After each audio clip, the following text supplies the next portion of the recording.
ಶ್ವೇತಾಸ್ ಕಿಚನ್ಗೆ ಸ್ವಾಗತ. ನಾನಿವತ್ತು ಒಂದೆಲ್ಗ ದಂಟಿನ ತಂಬುಳಿ ಮಾಡಿ ತೋರಿಸ್ತಾ ಇದ್ದೀನಿ. ಮೊದಲಿಗೆ ಒಂದು ಮಿಕ್ಸಿ ಜಾರಲ್ಲಿ ಕಾಯಿ ತುರಿ,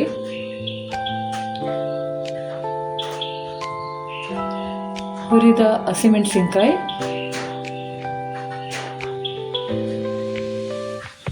ಹುರಿದ ಜೀರಿಗೆ,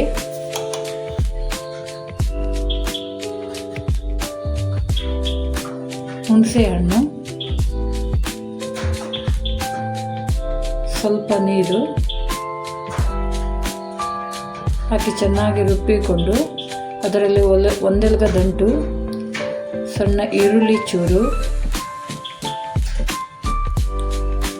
ರುಚಿಗೆ ತಕ್ಕಷ್ಟು ಉಪ್ಪು ಹಾಕಿ ರುಬ್ಬಿಕೊಳ್ಳಬೇಕು. ರುಬ್ಬಿದ ಮೇಲೆ ಒಂದು ಪಾತ್ರೆಯಲ್ಲಿ ಹಾಕಿ ಒಗ್ಗರಣೆಯನ್ನು ರೆಡಿ ಮಾಡಿಕೊಳ್ಳೋಣ. ಒಂದು ಪಾತ್ರೆಯಲ್ಲಿ ಎಣ್ಣೆ,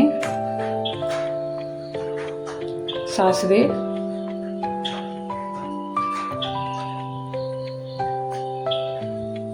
ಕರಿಬೇವು ಸೊಪ್ಪು,